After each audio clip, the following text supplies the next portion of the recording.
अब हम जो आपका एंट्रोपी है उसका मैथमेटिकल एक्सप्रेशन चेक करेंगे और किस तरीके से आप एंट्रोपी फाइंड आउट कर सकते हो किसी भी सिस्टम का, वो हम अभी एक्सप्लेन करेंगे। ओके, अब सबसे पहले इसको स्टार्ट करने से पहले हम एक टर्म कंसिडर करते हैं। हमने देखा था कि फॉर एग्जांपल यहाँ पर अगर मैं पीवी डायग्राम बनाता हूँ, यहाँ पर प्रेशर है आपका, यहाँ पर वॉल्यूम है। अगर मैं कार्नोट साइकिल जो है उसको अगर मैं डिफाइन करूं, देन उसके अंदर हमने एक कर्व चेक किया था, कुछ इस तरीके से कर्व आता है ए बी सी डी। इस डायरेक्शन में अगर आप करोगे तो हीट इंजन बनता है, इस डायरेक्शन में करोगे तो रेफ्रिजरेटर बनता है। ओके, सो वो चीज़ हम कंसिडर नहीं करेंगे।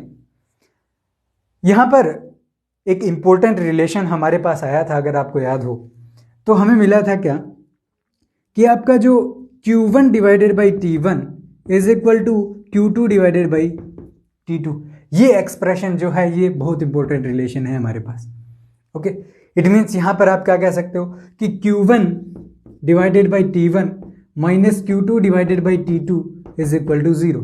ओके, और यहां से हमने एक तरीके से और डिफाइन किया था कि आपका जो summation Q divided by T जो है, या फिर delta Q divided by T जो है, वो इज इक्वल टू आपका 0 होता है। किसके लिए? एक कार्नोट साइकिल के लिए। ओके, अब देखिए फॉर एग्जांपल अगर आपके पास कोई भी प्रोसेस आ जाता है, सपोज हमारे पास ये एक पीवी डायग्राम है। ओके, कार्नोट साइकिल ने आने की बजाय कुछ अलग साइकिल आ जाता है। सपोज ए पॉइंट ये हमारा है, ओके, और ये कुछ इस तरीके से यहां पर बी पॉइंट है। ओके, सो सपोज यहां से ये बी पॉइंट तक गया, ए से बी, और बी से वापस ए, इस प्रोसेस से आया। ओके, और हो सकता है किसी ये दूसरे पाथ से भी आए, हो सकता है ये तीसरे पाथ से आए, जो कि सपोज ये आपका ए पाथ है, ये बी पाथ है और ये सी पाथ है, कि ए पाथ से तो गया बट सी पाथ से वापस एक साइक्लिक प्रोसेस बनाता है। तो दो तरीके के साइकिल आ जाते हैं हमारे पास, एक तो ये साइकिल आ जाता है, दूसरा ये वाला साइकिल। ओके, अब यहां से समझना होगा हमें, सबसे इंपॉर्टेंट पॉइंट आता है अभी। अब सपोज हमारे पास एक आर्बिट्री एक शेप है, सपोज एक सर्कल आ जाता है। ओके, एक सर्कुलर यू कैन से एक साइक्लिक प्रोसेस है, कैसे भी ले सकते हो आर्बिट्रेरी। यहां पर आपका प्रेशर है, यहां पर वॉल्यूम है। ओके, सो देखिए क्या हम इस सर्कल को या फिर इस साइक्लिक प्रोसेस को infinite number of Carnot cycle से रिप्लेस कर सकते हैं? किस तरीके से? देखिए कार्नोट साइकिल में अगर हम चेक करें तो ये आपका आइसोथर्मल कर्व होता है ना, ये आइसोथर्मल, ये भी आइसोथर्मल, और ये वाला जो कर्व है ये एडियाबैटिक कर्व होता है, और ये आपका भी एडियाबैटिक कर्व है। ओके, सो अगर हम डिफाइन करना चाहें तो देखिए यहां से मैं एडियाबैटिक कर्व्स बनाता हूं कुछ इस तरीके से। सपोज ये एडियाबैटिक कर्व्स हैं आपके। ओके, आप इनफाइनाइट नंबर ऑफ कर्व्स बना सकते हो इसके अंदर। ओके, ये आपके आइसोथर्मल कर्व्स हैं। ओके, सो यहां से आप क्या कह सकते हो कि दो पैरेलल आइसोथर्मल कर्व्स के बीच में, ओके, और दो एडियाबैटिक कर्व्स के बीच में जो एरिया बनता है वो आपका क्या होता है? कार्नोट साइकिल होता है। सो अब हमें क्या करना है? एडियाबैटिक कर्व्स बनाने हैं। तो देखिए एडियाबैटिक किस तरीके से बना सकते हैं कर्व्स? सबसे पहले सपोज ये कर्व है, first curve, second curve for example ये हो जाता है कुछ इस तरीके से, सेकंड, थर्ड, और you can say fourth, fifth. Okay, similarly six, seventh. इस तरीके से आप क्या कर सकते हो? Infinite number of isothermal curves और एडियाबैटिक कर्व्स बना सकते हो ना।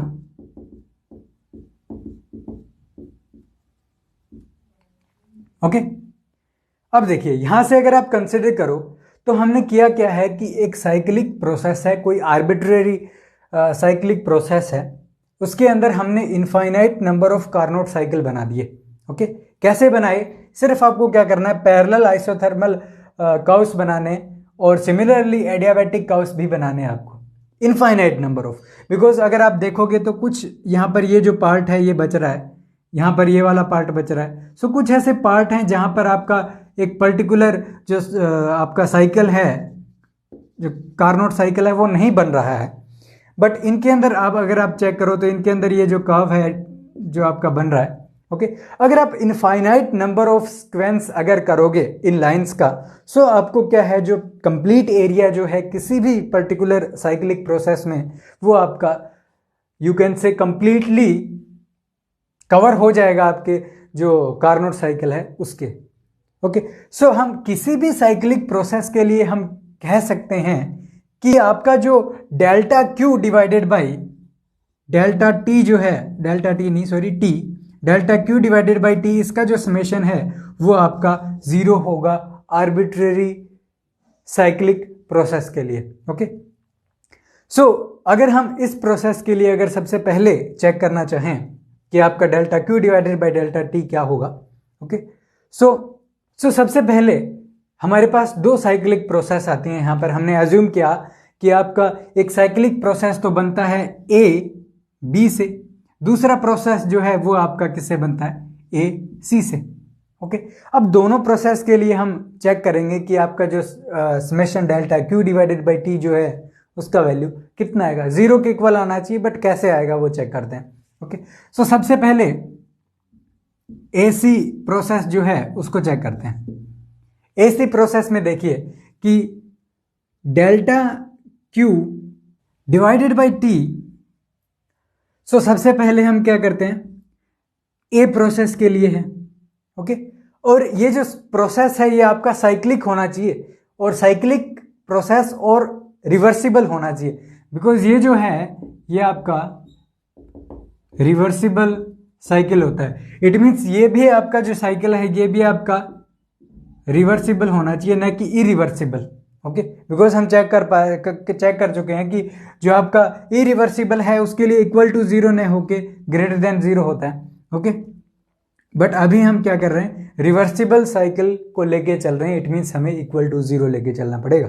It means delta Q divided by T और ए प्रोसेस से इसका वैल्यू कितना होगा, कि delta Q divided by T a process से कितना वैल्यू होगा, प्लस आपका delta Q divided by T आपका बी प्रोसेस पे कितना होगा। ओके, और हम चेक कर पाए हैं कि एक पर्टिकुलर साइक्लिक प्रोसेस जो कि क्या है, यहां पर साइक्लिक प्रोसेस ही तो है, ए बी आपका साइक्लिक प्रोसेस है, जिसके लिए दोनों का समेशन जो है वो इक्वल टू 0 आता है। ओके, सिमिलरली अगर हम ए सी के लिए चेक करते हैं तो वहां पर क्या होगा कि delta Q divided by T particular A पे plus delta Q divided by T एक पर्टिकुलर सी पे is equal to 0। Okay, it means यहां से हम क्या चेक कर पा रहे हैं, बिकॉज ये भी एक साइक्लिक प्रोसेस है, रिवर्सिबल साइक्लिक प्रोसेस सी भी। ओके, सो यहां से हम क्या कह सकते हैं कि ये जो क्वांटिटी है, बिकॉज ये तो दोनों में सेम है, ओके, कि ए वाला तो कॉमन ही हो गया ना दोनों में, ये तो चीज कॉमन ही है इनके अंदर, delta Q divided by T A point पे ये तो कॉमन ही हो गई। ओके, लेकिन अगर आप बी पाथ से आते हो या सी पाथ से आते हो, ये मैटर नहीं करता कि आप किस पाथ से आते हो। ओके, सो यहां से हम क्या कह सकते हैं कि delta Q divided by T आपका बी पॉइंट से वो इक्वल होगा किससे, अगर दोनों एक्सप्रेशन को चेक करें तो ये वाला एक्सप्रेशन इस वाले के इक्वल होगा। It means delta Q divided by T at B और delta Q divided by T at C, ये दोनों आपस में इक्वल होंगे। ओके, इट मींस एक टर्म आ रही है हमारे पास जो कि डेल्टा क्यू डिवाइडेड बाई टी है। ओके, ये टर्म डिपेंड नहीं करती कि आपका जो प्रोसेस है वो किस पाथ से हो रहा है।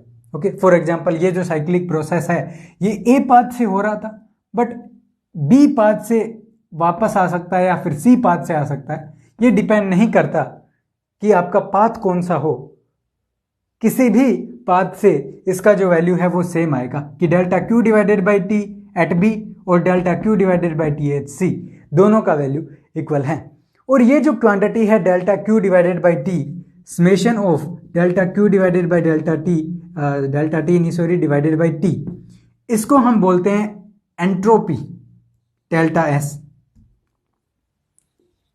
कि एंट्रोपी में कितना चेंज है, या फिर इस पर्टिकुलर प्रोसेस के अंदर यहां से बी पॉइंट पे suppose S1 S2 suppose S2 आपका था एंट्रोपी और इस पॉइंट से S1 था।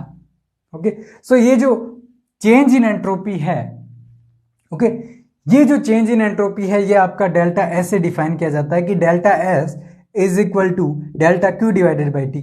ओके, सो यहां से हमारे पास एंट्रोपी जो मैथमेटिकल एक्सप्रेशन था उसको हमने डिफाइन किया कि entropy is equal to summation of delta Q divided by T.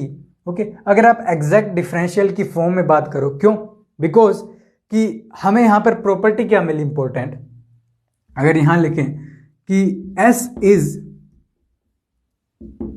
is an exact quantity। क्यों? बिकॉज ये क्या है आपकी इंडिपेंडेंट फ्रॉम पाथ। बिकॉज हम चेक कर पा रहे हैं ना, इंडिपेंडेंट ऑफ पाथ आ जाती है ये क्वांटिटी जो एंट्रोपी है वो। हमने चेक किया कि delta Q divided by T जो है, ओके, ये आपका क्या होगा? इंडिपेंडेंट ऑफ पाथ होगा। चाहे ये बी पाथ से वापस आए या सी पाथ से आए, ये डिपेंड नहीं करता। ओके, सो ये क्वांटिटी इंडिपेंडेंट ऑफ पाथ आ गई। इट मींस ये क्वांटिटी आपकी एग्जैक्ट क्वांटिटी है। सो यहां से एग्जैक्ट क्वांटिटी के लिए हम क्या कह सकते हैं कि जो आपका सपोज S2 माइनस S1 आपका जो आपका एंट्रोपी में चेंज है किसी भी प्रोसेस में, वो इज इक्वल टू किसके इक्वल हो जाएगा? Integral of delta Q divided by T. Okay, so ये जो क्वांटिटी है ये आपका किसी भी प्रोसेस के लिए हेल्प कर सकता है। किसी भी प्रोसेस में आप एंट्रोपी किस तरीके से फाइंड आउट करोगे कि S2 minus S1 will be equal to integral of delta Q divided by T. Okay, so ये जो एक्सप्रेशन है ये आपका क्या है? एंट्रोपी के लिए। ओके, और यहां से इंपॉर्टेंट हमारे पास प्रॉपर्टी क्या आई कि आपका जो एंट्रोपी है वो एक एग्जैक्ट क्वांटिटी है। ओके, इट मींस आपका जो एंट्रोपी है वो एक क्या है? इंट्रिंसिक क्वांटिटी है। S is intrinsic quantity. Okay, अगर आप इस एक्सप्रेशन की तरफ देखो कि आपका जो delta Q divided by T जो है वो एक इंट्रिंसिक क्वांटिटी कैसे बन गया? बिकॉज डेल्टा क्यू जो है इट मीन्स हीट एक्सचेंज कितना है वो आपका डिपेंड करता है कि कितना अमाउंट ऑफ हीट है। इट मीन्स ये जो है ये अमाउंट पे डिपेंड करता है। इट मीन्स ये एक क्या है? एक्सटेंसिव क्वांटिटी है। ओके, लेकिन हमने चेक किया कि किसी भी एक्सटेंसिव क्वांटिटी को अगर आप कुछ ऐसी क्वांटिटी से, या फिर बोल सकते हो उसको इंटीग्रेटिंग फैक्टर बोलते हैं उसको। ओके, यहां पर जो टी है वो आपका इंटीग्रेटिंग फैक्टर है। Okay, integrating factor. ओके, क्यों? बिकॉज वहां पर हमने बोला था कि इनएग्जैक्ट क्वांटिटी को अगर आप किसी एक particular you can say integrating factor से मल्टीप्लाई कर देते हो, देन वो क्वांटिटी आपका किस में चेंज हो जाएगा? इंटेंसिव क्वांटिटी में चेंज हो जाएगा। सो यहां पर इंटीग्रेशन जो आपका इंटीग्रेटिंग फैक्टर है, सॉरी टी नहीं 1 डिवाइडेड बाई टी है आपका, बिकॉज मल्टीप्लाई करना होता है ना इंटीग्रेटिंग फैक्टर का। सो 1 डिवाइडेड बाई टी जो है वो आपका इंटीग्रेटिंग फैक्टर है। ये भी एक इंपॉर्टेंट पॉइंट आता है। ओके, अब अगर हम यहां से अगर एक बार चेक करें तो आपका जो एंट्रोपी में चेंज है किसी भी प्रोसेस के लिए, हम कैसे कह सकते हैं कि S2 minus S1 will be equal to integral of delta Q divided by T. So यहां से क्या हम एब्सोल्यूट वैल्यू फाइंड आउट कर सकते हैं? Absolute means absolute value of S, कि S का एक पर्टिकुलर वैल्यू। इट मींस ये हमने चेक किया कि स्टेट डिपेंडेंट क्वांटिटी है, बिकॉज पाथ से इंडिपेंडेंट है तो स्टेट डिपेंडेंट क्वांटिटी है। ओके, सो यहां पर आप स्टेट डिपेंडेंट अपने टर्म्स में लिख सकते हो कैसे भी। Okay, state dependent quantity.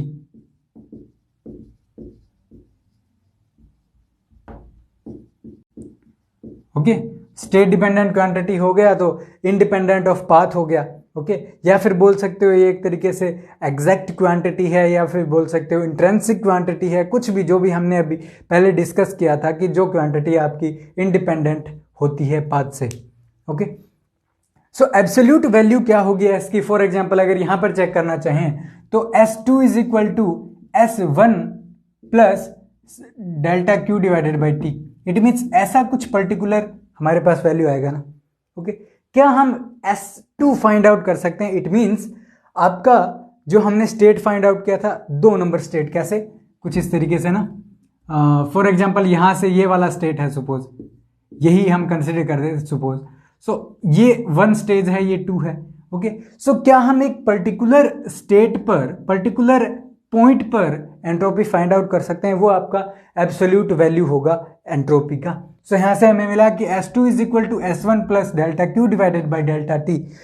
सो हमें एक इनिशियल वैल्यू यहाँ पर पता होना चाहिए कि कितने टेम्परेचर पर कितना आपका एंट्रोपी का वैल्यू है S1, ओके। अगर आपको सपोज T का वैल्यू कुछ होगा और S1 का वैल्यू अगर आपको कुछ मिल जाए तो आप S2 जो है उसको एक कांस्टेंट क्वांटिटी में फाइंड आउट कर सकते हो। इट मीन्स आपने एब्सोल्यूट वैल्यू फाइंड आउट किया किसी पर्टिकुलर स्टेट के लिए। बट यहाँ पर प्रॉब्लम यही आती है कि आप ये जो इनिशियल वैल्यू जो है टेम्परेचर का और एंट्रोपी का, इसको फाइंड आउट नहीं कर सकते, ओके। जिसकी वजह से आप कह सकते हो कि आप एब्सोल्यूट वैल्यू एंट्रोपी का नहीं निकाल सकते। सिर्फ आप निकाल सकते हो तो क्या निकाल सकते हो, डेल्टा एस, कि कितना चेंज होगा एंट्रोपी में, सिर्फ यही फाइंड आउट कर सकते हैं, ओके।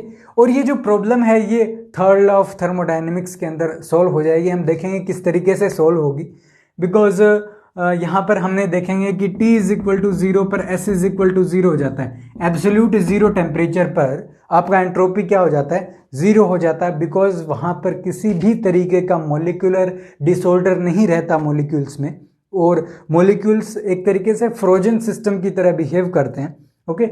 सो वहाँ पर आपका एंट्रोपी जो है वो 0 हो जाएगा।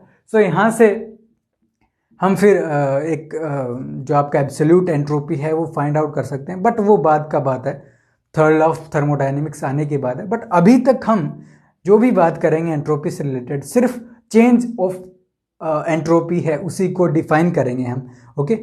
अब अगर आप यहाँ से यूनिट चेक करना चाहो कि क्या यूनिट होगा एस का, ओके, यहाँ पर हम यूनिट लिखते हैं। सो यूनिट आप नॉर्मली चेक कर सकते हो, डेल्टा क्यू क्या होता है, हीट में कितना, हीट क्या होता है, एनर्जी होता है जूल, और टेम्परेचर जूल पर केल्विन।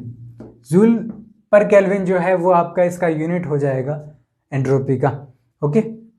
एंट्रोपी के केस में आपको 2 तरीके के स्टेटमेंट है वो आपको मिल सकते हैं। किस तरीके के, कि फॉर एग्जांपल आपको कुछ इस तरीके से मिल जाता है कि integration of delta Q divided by T, और एक आपको कुछ इस तरीके से मिल सकता है delta Q divided by T. So इन दोनों में कंफ्यूज नहीं होना है, क्यों, because delta Q divided by T तो क्या रिप्रेजेंट कर रहा है, S2 माइनस S1 कितना एंट्रोपी में चेंज है। बट एक पर्टिकुलर साइक्लिक प्रोसेस में delta Q divided by T का समेशन है, या फिर बोल सकते हो कि एंट्रोपी का जो चेंज है वो इज इक्वल टू 0 होगा, because entropy is a state dependent quantity. It means आप इस पॉइंट से चले थे और एक पर्टिकुलर साइक्लिक प्रोसेस में इसी पॉइंट पे वापस आ गए। इट मीन्स आपका किसी भी तरीके का स्टेट चेंज नहीं हुआ। इट मीन्स अगर आपका स्टेट चेंज नहीं हुआ तो एंट्रोपी भी चेंज नहीं हुआ। इट मीन्स अगर आपका एक साइक्लिक प्रोसेस है उस केस में जो आपका एंट्रोपी है वो इज इक्वल टू 0 होगा। सो इस तरीके से जो आपका एंट्रोपी है उसको हमने कंप्लीटली एक्सप्लेन किया। हमने उसका थ्योरेटिकल जो एक्सप्लेनेशन था उसको डिफाइन किया कि मॉलिक्यूलर डिसऑर्डर ही आपका एंट्रोपी होता है, ओके। क्यों हमें एंट्रोपी का ज़रूरत पड़ता है, बिकॉज हमें सेकंड लॉ ऑफ थर्मोडायनेमिक्स को मैथमेटिकली डिफाइन करना है, और जो आपका डायरेक्शन है किसी भी पर्टिकुलर स्टेट का, ओके, वो हमें इक्विलिब्रियम स्टेट का, फॉर एग्जांपल कोई एक प्रोसेस हो रही है उसका क्या डायरेक्शन है उसको डिफाइन करने के लिए, ओके। देन हमने प्रॉपर्टी भी डिफाइन की आपके एंट्रोपी की, मैथमेटिकली हमने एक सिस्टम लिया, देन वहाँ से हमने चेक किया कि आपका जो एंट्रोपी जो है वो हमने डिफाइन किया कि summation delta Q divided by T, ये आपका एक्सप्रेशन होता है मैथमेटिकली एंट्रोपी का। और हमने चेक किया कि किसी भी साइक्लिक प्रोसेस के लिए जो एंट्रोपी चेंज है वो इज इक्वल टू क्या होता है, 0 होता है।